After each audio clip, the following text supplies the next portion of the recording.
আমি সম্প্রতি গিয়েছিলাম আমেরিকা সফরে।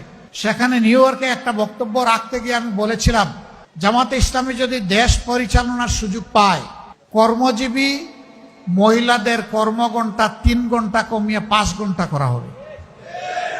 আরে যাই বলছি, বাংলাদেশের বঙ্গোপসাগরে জোয়ার শুরু হয়ে গেছে, চতুর্দিকে সমালোচনার ঝড়। হায় হায়, কি বলল জামাতের আমির সাহেব, এখন তো আর মহিলারা কোনো কাজই পাবে না। যারা বিভিন্ন কাজে নিয়োগ করবে তারা বলবে, বাবা আমার এই 5 ঘন্টা দিয়ে 8 ঘন্টার বেতন দিয়ে আমার তো পোষাবে না, আমার দরকার নাই মহিলা কর্মজীবী, মহিলা কর্মকর্তা আমার প্রয়োজন নেই। কারণ মালিক টাকা খাবে কেন? আরেক দল বলতেছে, যাও মহিলারা একটু রুজি রোজগার করতো, রাস্তাটা দিলেন আপনি বন্ধ করে। ভাই, একদিনে সব কথা বলা যায় না। বিবেচনা না করে, চিন্তা না করে এই কথা বলি নাই। আপনি কি আরেকটা মিটিংয়ে একজন প্রশ্ন করছে ভার্জিনিয়ায়, যে আপনি বলেছেন মহিলাদের কর্মঘণ্টা কমিয়ে দেবেন, এটা কি বৈষম্য না? আমরা করব 8 ঘন্টা, তারা করবে 5 ঘন্টা। আমি বললাম অবশ্যই বৈষম্য। আসেন দেখি আর কোনো বৈষম্য আছে কিনা। পুরুষরা বাম দিকে বসেছে, মহিলারা ডান দিকে বসেছে। পুরুষদেরকে বললাম, বোনরা আপনারা শুনবেন না এই প্রশ্ন। পুরুষদেরকে বললাম যে আগামী 1 বছরের ভিতরে পেটে বাচ্চা নিবেন এমন 2-1 জন পুরুষ থাকলে হাত তুলেন। কেউ তো আর হাত তুলে না, সবাই হাসে আর নিচের দিকে মাথা দেয়, বুঝছে যে আমি কেন প্রশ্ন করছি। আমি বললাম এটা পারবেন না? কয় না না, এটা পারবো কিভাবে। আমি বললাম আচ্ছা ঠিক আছে, বাচ্চা নিতে পারলেন না, আপনার স্ত্রী যে বাচ্চাটা জন্ম দিবেন ওকে একটু বুকের দুধ খাওয়াবেন 2 বছর, যারা তারা একটু হাত তুলেন, নিজের বুকের দুধ। এখন দেখি আবার কেউ হাত তুলে না। আমি বললাম এটা কি বৈষম্য না? একজন পেটে গর্ভধারণ করলো, এরপরে বুকের দুধ দিয়ে বাচ্চাকে বড় করলো, আপনি কিছুই করলেন না, এটা কি বৈষম্য না? তো সে সব কিছু করবে, আবার প্রফেশনাল লাইফে এসে আপনার মতো 8 ঘন্টা কাজ তাকে করতে হবে, এইটাই বৈষম্য। এখন বলবেন যে শিল্প মালিক বাঁচবে কেমনে, সরকারের কাজ হবে কেমনে? অবশ্যই হবে। যে জাতি তার মাকে সম্মান করে, আল্লাহ সেই জাতিকে সম্মানিত করেন। চুররা চুরি করে সমাজ থেকে পকেট কেটে লুণ্ঠন করে যেই টাকা নিয়ে যায়, সেই টাকা যদি ফেরত আসে, সেই টাকা যদি সদ্ব্যবহার করা যায়, মায়েকে রানীর মর্যাদায় প্রতিষ্ঠিত করা হবে ইনশাআল্লাহ। কার গায়ে জ্বললো আর কার গায়ে জ্বললো না এটা দেখার সময় আমাদের নেই। মারা 5 ঘন্টা কাজ করে 8 ঘন্টার বেতন পাবেন ইনশাআল্লাহ। তবে সেই 3 ঘন্টার বেতন শিল্প মালিকদেরকে দিতে হবে না, এটা দিতে বাধ্য থাকবে সরকার। একটা সমাজের ভিত্তি হচ্ছে পরিবার। পরিবার যে সমাজের সুন্দর, সেই সমাজ সুন্দর হয়। পরিবার যেখানে এলোমেলো, সেই সমাজ ধ্বংস হয়ে যায়। আমরা আজকে ধ্বংসের মধ্যে পড়ে গেছি, এই সমাজকে ধ্বংসের হাত থেকে উদ্ধার করতে হবে ইনশাআল্লাহ। আমরা একটা কল্যাণ রাষ্ট্র করতে চাই। সরকার সবার কাছ থেকে ট্যাক্স নেয়, সরকারের দায়িত্ব হলো সমাজের চাকা চালু রাখা। সরকারের দায়িত্ব হচ্ছে ওই সমস্ত মাদের বাকি 3 ঘন্টার বেতন পরিশোধ করা। কল্যাণ রাষ্ট্র যেদিন কায়েম হবে ইনশাআল্লাহ পর্যায়ক্রমে এই দেশ সেই জায়গায় গিয়ে উপনীত হবে। প্রথম দিনই হবে না, নিশ্চয়ই একথা জনগণ বুঝে। জনগণের ধৈর্য এবং সহযোগিতা আমাদের লাগবে। জনগণের যদি আন্তরিক সহযোগিতা এবং ধৈর্য পাই ইনশাআল্লাহ তা হবে। বলবেন ঠিক আছে, বেতন না হয়ে দিলেন, 3 ঘন্টা যে খালি হয়ে গেল, সেই কাজের গ্যাপ কিভাবে পূরণ হবে? দুনিয়ার বহু দেশে পার্ট টাইম সরকারি জব আছে। অনেক মহিলা 8 ঘন্টা সময় দিতে পারবে না, বাসার বাইরে তার বাচ্চা আছে, সংসার আছে, এই জন্য জব ছেড়ে দেয়। তারা যখন দেখবে 3 ঘন্টারও আমার একটা সুযোগ আছে, বলবে ঠিক আছে, সেই 3 ঘন্টা আমি আমার প্রয়োজন পূরণ করে আসি। এখানে জব আরো বেড়ে যাবে, একজনের সাথে আরো 1/2 জন যুগ হয়ে যাবে। সুতরাং আগে যদি 100 জন জব পেয়ে তাকে এখন 150 জন পাবে ইনশাআল্লাহ। এইভাবে জবের সংখ্যা বেড়ে যাবে। কিন্তু আমরা কোনো মাকে কাজ করতে বাধ্য করব না। যার প্রয়োজন আছে, যোগ্যতা আছে, কাজ তার হাতে সম্মানের সাথে তুলে দেব। তার নিরাপত্তা কর্মক্ষেত্রে বিধান করা হবে ইনশাআল্লাহ। সম্মানিত ভাইয়েরা, এরপরে যদি কোনো শিল্প, কোনো ইন্ডাস্ট্রি মহিলাদেরকে কাজে নিতে না চায়, সরকার নীতিমালা করে দেবে। যে এতটুকু নিতে হবে। কেউ যদি না আসে পুরুষ দিয়ে পূরণ করেন, অসুবিধা নাই। আবার মহিলাদের মাঝে, নারীদের মাঝে কেউ যদি বলেন যে আমি 8 ঘন্টা কাজ করেই 8 ঘন্টার বেতন নিতে চাই, তাকে সম্মানিত করা হবে বাড়তি ইনশাআল্লাহ। তিনি যে সম্মানটা দেখালেন রাষ্ট্রকে, এই জন্য তাকে সম্মানিত করা হবে। সম্মানিত করার বহু রাস্তা খোলা আছে। কাউকে বাধ্য করা হবে না, কাজ করতেও কাউকে বাধ্য করা হবে না, কাজ থেকে বিরত থাকতেও বাধ্য করা হবে না। এটা থাকবে অপশনাল চয়েস, অল্টারনেট চয়েস। মা সেই নিয়ামত যে প্রিয় সন্তানকে তার গর্ভে ধারণ করেন। গর্ভকালীন 285 দিন, কম বেশি আরো 10 দিন। এই সময়টা স্বাভাবিক গর্ভকালীন সময়। এই সময়ের ভিতরে জন্ম নেওয়া গর্ভের শিশুটি মায়ের রক্ত থেকে তার পুষ্টি সংগ্রহ করে থাকে। মায়ের ফুসফুস থেকে সে তার অক্সিজেন সংগ্রহ করে থাকে, যার কারণে একটা মানুষের ভিতরে 2টা মানুষের চাহিদা পূরণের ব্যবস্থা আল্লাহ তাআলা করে দেন। তিলে তিলে নাই থেকে একটা মানুষ জন্ম নেয়, বেড়ে উঠে, আর সেই হারে মাটা দিন দিন দুর্বল হন। এই সময়টা মায়ের জিমজিম করে মাথা ধরে, বমির ভাব করে, খাদ্যে অরুচি থাকে, ঘুমের ব্যাঘাত সৃষ্টি হয়। অনেকের আবার ওই সময় কিছু ইচিং বা চুলকানি টাইপের সমস্যাও হয়। আরও নানাবিধ সমস্যা এই সময়টা জুড়ে জুড়ে থাকে। কিন্তু মা বিরক্ত নন, তিনি অপেক্ষায় থাকেন কবে একটা পূর্ণিমার চাঁদ আল্লাহ তাআলা তাকে দান করবেন।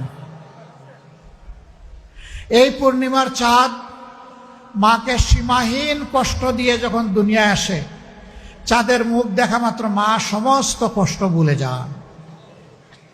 মনের ভিতর থেকে কলিমাতুশ শুকর বের হয়ে আসে, বলেন আলহামদুলিল্লাহ।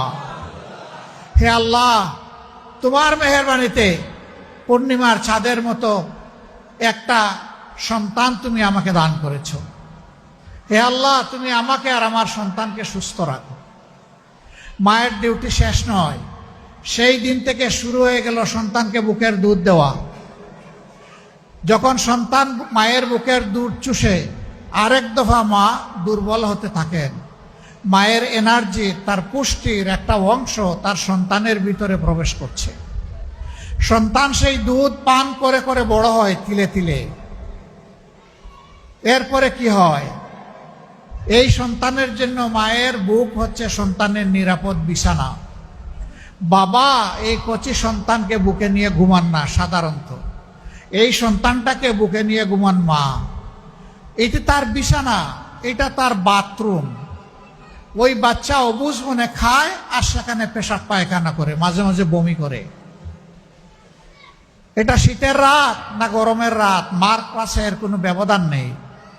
মা পরম আদরে সব কিছু সামাল দিয়ে বাচ্চাকে যত্নে রাখেন, নিজেকে তিনি পাক পবিত্র করেন। এরপরে যদি এই বাচ্চাটার কখনো অসুখ বিসুখ হয়, ক্লান্ত বাবা একসময় ঘুমায় পড়েন, মার চোখের ঘুম হারাম। সন্তানের মাথার পাশে মা বসে থাকেন সারা রাত, টপ টপ করে চোখ দিয়ে পানি পড়ে। কখনো আল্লাহর দরবারে হাত তুলে বলেন, রব্বুল ইজ্জত, এ বাচ্চা আমি তো চেয়ে আনি নাই, তুমি মেহেরবানি করে আমাকে দান করেছ। তোমার এই নিয়ামতের জন্য আমি তোমার কাছে শুকর গুজার করি। আমার বাচ্চাটার অসুখ আল্লাহ তুমি দূর করে দাও। হে আল্লাহ, একটা জীবনের প্রয়োজন হলে আমার বাচ্চাটাকে রেখে দিয়ে আমাকে নিয়ে যাও। এই মা তিলে তিলে বাচ্চাটাকে লালন পোষণ করেন। স্কুলে যাওয়ার সময় হলে তাকে তৈরি করা, স্কুলে পৌঁছানো, আবার নিয়ে আসা। মা তার পিছনে লেগে আছেন, ছেলে হোক মেয়ে হোক। এরপরে এই শিশুটি একদিন কিশোরে উপনীত হয়, কৈশোর থেকে সে যৌবনে যায়। ছেলে হলে কর্মক্ষেত্রে প্রবেশ করে, মেয়ে হলে আদরের এই দুলালিকে লালন পালন করে, লেখাপড়া সম্পন্ন করে, মানুষ হিসাবে গড়ে তুলে সারা জিন্দেগি তার পিছনে যত্ন করে, সে যখন যত্ন করার জায়গায় আসলো তখন একজন যুবকের হাতে তাকে উপহার দিয়ে তুলে দিলেন। এই যে একটু আগে আমাকে এখানে ফুল উপহার দেওয়া হয়েছে, আমি তাদের প্রতি কৃতজ্ঞ, তাদেরকে ধন্যবাদ জানাই। আপনারা দেখেছেন এই ফুলটা দেওয়ার সময় তাদের মুখের মধ্যে খুশির একটা ঝলক, আমারও মুখে খুশির ঝলক। এরভাবে মানুষ যখন মানুষকে কোনো উপহার দেয়, অন্তরের মধ্যে তার একটা আনন্দের ঢেউ খেলে যায়। কিন্তু দুনিয়ায় একটা উপহার তার ব্যতিক্রম।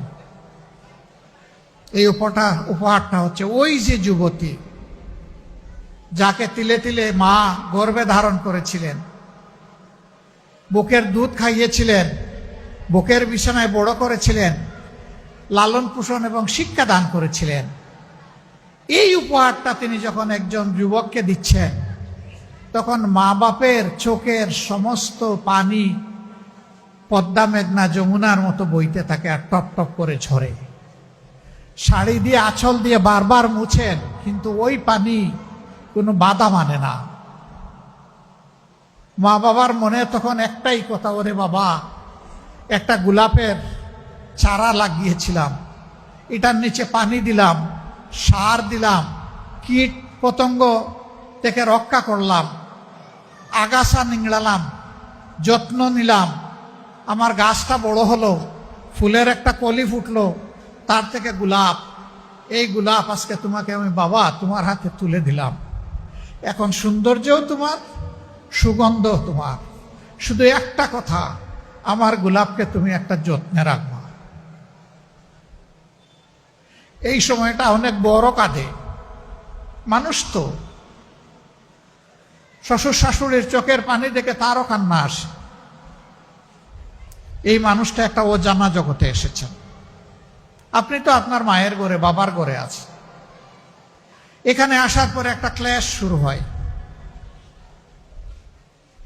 যিনি বধূ হয়ে এই ঘরে প্রবেশ করেছেন, সবাই তার কাছ থেকে সব কিছু চায়, যেন তিনি একটা ফিরিস্তা, তার কোনো চাহিদা নাই, সব কিছু উজাড় করে শুধু তিনি দিতেই থাকবেন। তার যদি সামান্য কোনো ভুল ত্রুটি হয়, খাতার মধ্যে লিখে লিখে রাখে, আজকে অতটা সময় ভুল করেছে, মানে মনের খাতায়। মেয়েটির স্বামী যখন করে আসেন, মা বলে, বাবা, একটা মেয়ে বড় আশা করে এনেছিলাম, কিন্তু কি জানি মাঝে মাঝে কি সব উলট পালট করে। বাবা, না, বলবো না বাবা, তোকে বলে কষ্ট দিয়ে লাভ নেই। আসলে তিনি কিন্তু কষ্ট দিয়েই ফেলছেন ছেলেকে। ছেলের তখন আগ্রহ জাগে, মা ও কি করেছে একটু বলো না। মা তখন বলে, না তেমন কিছু না, তবে এই করেছে। তাই নাকি? তার কাছে তো আমি এটা আশা করি না।